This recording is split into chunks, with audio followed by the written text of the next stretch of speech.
I recently sat through an event that featured Kamala Harris, and it was hosted by your friend, D.L. Hughley. Yeah, it was something else. Do you realize she's been vice president for almost 4 years, and she hasn't gotten better? She's still bad at her job, but also, I want to further expose D.L. Hughley. Now, I know I did other videos that exposed D.L. Hughley, but I really want to expose him now. I want to continue, because as I told you, he is a project of mine. It's called Exposing DL. Brought to you by Tim Black. Cavalier Johnson with a cool ass name, that is. That's dope. And of course, Senator Tammy Baldwin is here. That's wonderful. It is so nice to be here with elected officials that are not under indictment. I tell you that, I swear to God, I'm so happy. I'm so happy. You know, I've always been a huge fan of yours. You were my senator from California. I've been very proud of what you're doing, and to me, this is an extension of what you did in California. I'm very proud of the work you're doing. But this, I found that very interesting. D.L. Hughley says, I've always been a big fan of yours, but you were my senator in California and all the great work you've always done.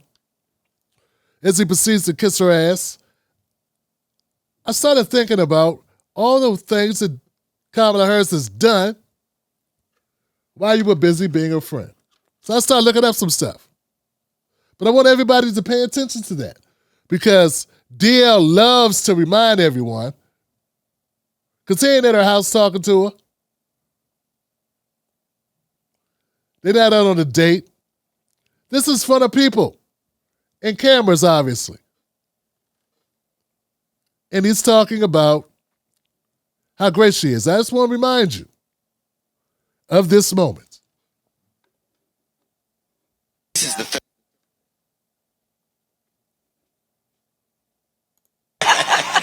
Don't get nervous, white people. It's never, I promise you. It's not. Ain't nobody. It ain't nobody attacking the village. That's right. But this is very important, and I know from a very lengthy conversation. Yes. Not only how important it is the work you've done, but to let people know about. You said our very lengthy conversations. He spends a lot of time, so he wants the world to know that he talks to her a lot. This is not the first time I've heard him say this. That he has such lengthy conversations with President Biden and Vice President Kamala Harris. This is going to be more important. Don't get nervous, white people. It's never, I promise you. It's not. Ain't nobody attacking the village. That's right. But this is very important, and I know from a very lengthy conversation. Yes. Not only how important it is the work you've done, but to let people know about it. That's right. What's available. That's right. So as you and I have talked about, first of all, we all know that we are a nation that was empowered and continues to be empowered by the aspirations and the ambitions of her people. And we also know that we don't lack for talent, we don't lack for skills, we don't lack for good ideas and innovative thought. But there are those who, with all of that, lack for access to either information or relationships that allow them to then translate all of those skills into something that will actually be real and, by extension, benefit the whole and entire community and society. So I decided to embark on this economic opportunity. Jesus Christ. I mean, seriously, man. All those word salad words. We are of a people that, as a nation, we realize that we have and the Humpty Dumpty sat on the wall, and Humpty Dumpty had a great fall. And then the horses and the men came around, and then tour to travel the country and share with folks what resources are available, and resources that are not just about helping folks get by, but get ahead. We know that we all want an opportunity, if that is our life's calling or ambition, to be able not just to have a job, but to create wealth. Jesus Christ! Really? And remember, D.L. Hughley said he's her favorite. He's been loving her since she was a district attorney and attorney general and a senator. He's been, hey, this person right here, this person who, if you ask them directions to something, you literally die in your car before you had a chance to leave to go to it.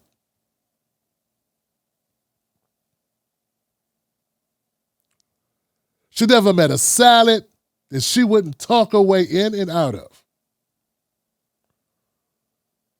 No substance. None. Zero substance. And that's after being a senator, an attorney general, a district attorney, and a vice president. That's 4 jobs. 4 jobs to get better. She don't have it. Hey, sisters, she don't have it. She ain't gonna have it.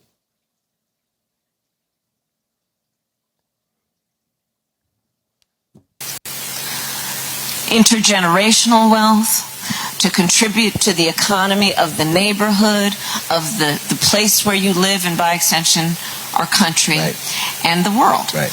And so this tour is designed to get that information, because we are doing extraordinary work. I mean, I look at Mr. Phelps, who introduced you and I. I can't make you suffer. I can't make you suffer through more of this. I just gotta get to it, man. Because I know.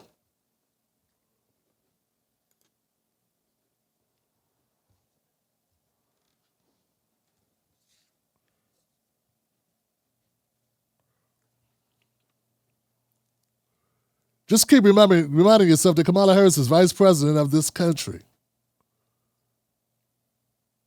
Tell me that she wasn't picked so she would be safe, so that Biden didn't have to worry about anybody else. She literally is the worst person that was running in the Democratic primary. That's Kamala Harris. Jesus Christ, man.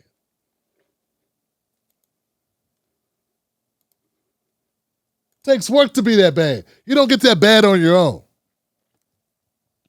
But my thing about it is, when D.L. Hughley was kissing her ass, I started looking up things, reminding myself about who Kamala Harris is and what she was doing when she was in L.A.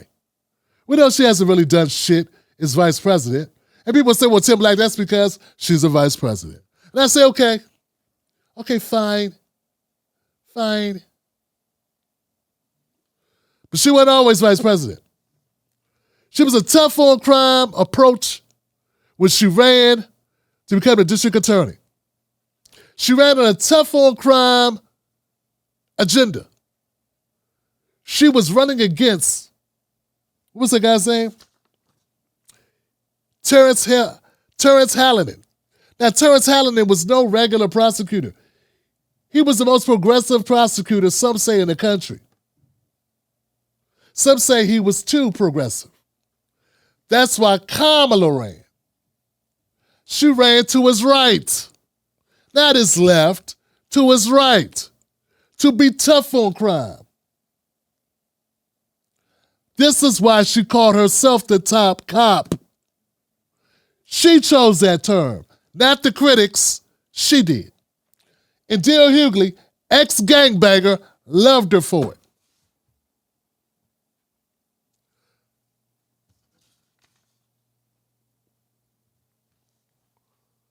Mr. Hallinan had a low conviction rate, so Harris viewed this as dysfunctional. And the police union endorsed her in a runoff. That's how she got the job. She got the job being Trump. Listen what I'm telling you. Kamala Harris became Kamala Harris by relationships that she had and by being Trump. She got the police union's endorsement over the incumbent by saying, we need to clean up California. We need to clean up San Francisco. We need to be tough on crime. The crime is out of control. And he's too soft on crime. And I'm going to be tough on crime. That's what she was saying. And D.L. Hughley sitting here in front of a people who obviously don't know shit or too busy trying to kiss ass themselves.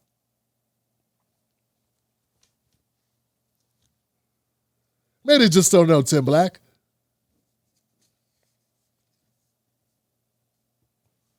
People don't want to know about Jasmine Crockett being full of shit, and they don't want to know about D.L. Hughley being full of shit. And they damn sure don't want to know about the first black Asian women vice president being full of shit and running on a Trumpian policies to get elected. But that's what happened. And I'm trying to make people connect the dots. The Democrats are what you hate.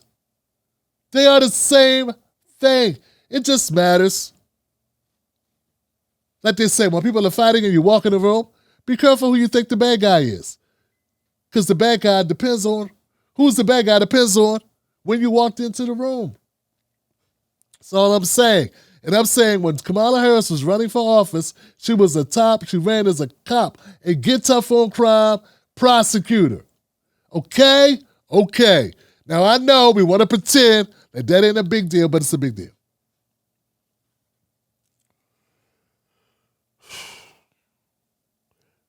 Critics argue that Harris' tough on crime approach, which she adopted after winning a campaign against Terrence Hallinan, was overly punitive.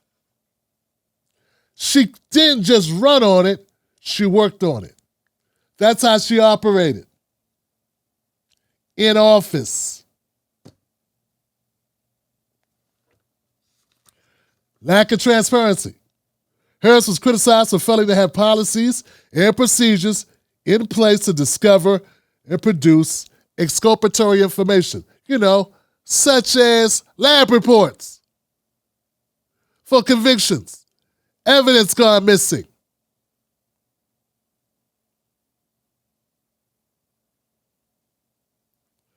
And that's part of the lab scandal that came up. Harris faced criticism for her handling of a scandal involving a rogue lab technician. Folks, this lab technician was on drugs and was doing all types of nefarious acts with evidence.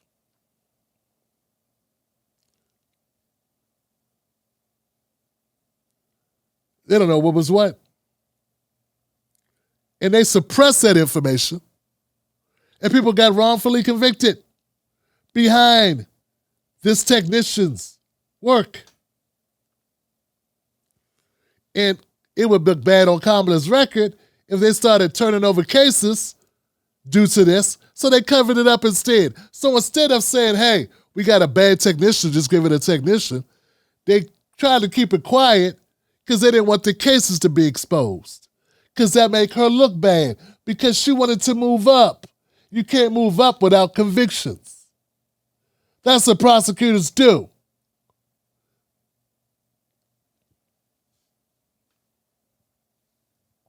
Remember, D.L. Hughley said, I always was a big fan of you, Kamala. You were amazing.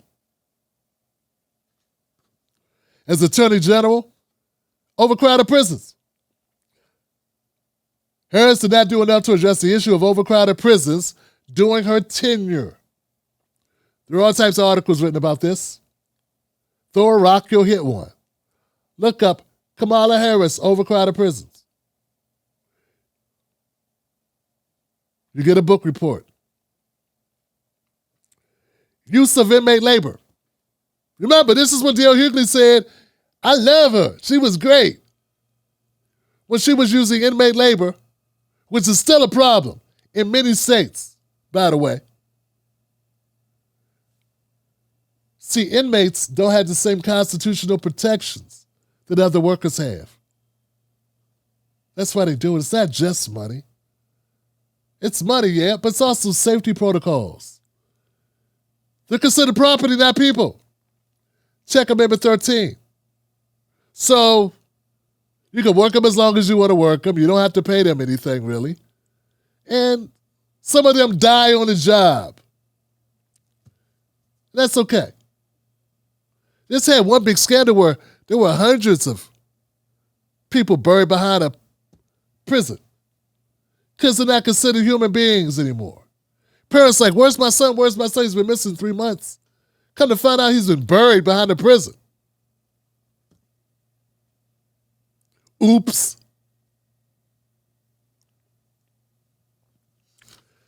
Kamala had a very cautious approach to reform.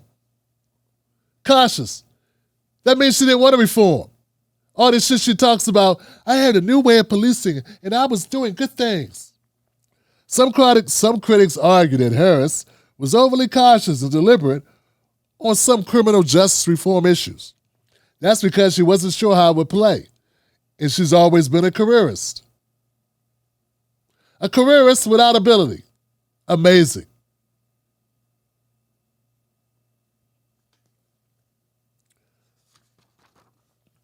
Also, she's been criticized for being silent on critical issues. Just like now. That's the word silence you hear. That's a person who doesn't want to commit to anything. That's why it's word silent. Because she doesn't want to be put in a position where she'll be held accountable for what she says. So she says nothing. You can't say you lied about nothing if you said nothing. Just a bunch of words in no discernible order that makes sense. Kind of hard to hold them to that campaign election time. That's what she does. Harris was criticized for refusing to take public positions on ballot measures to decriminalize marijuana, reduce criminal sentences, and abolish the death penalty. Kind of important things. You know, if you're so progressive. But she was never progressive. Just regressive. That's who she is. That's who she was. And that's who D.L. Hughley likes. For all the bullshit. And all I'm saying is, I'm just showing you what they don't show you. What they don't tell you. What they refuse the world to know about Kamala Harris. I reported on this for 5 years now. I have so many videos on Kamala, it's ridiculous. Because no one was talking about who she was. No one was talking about her record. Not what she did in the 60s, in the 50s, but what she did 10 years before she got the job. Nobody wanted to talk about it.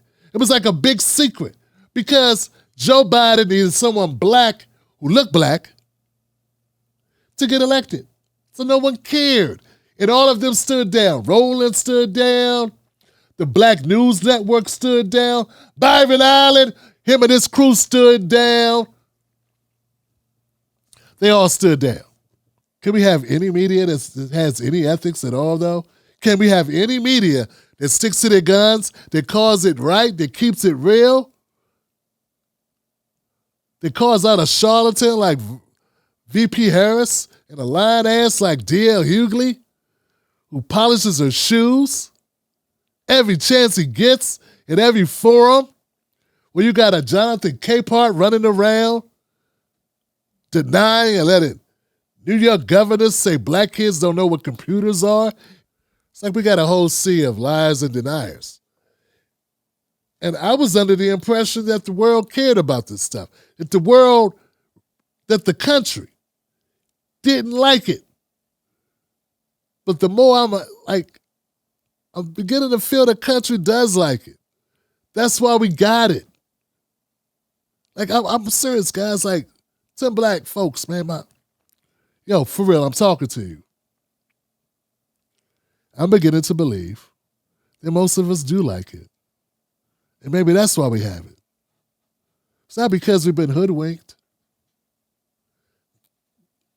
Many of us like the lies. We like the lies more than we like the truth, and we shoot the messengers. and rather live in the delusion.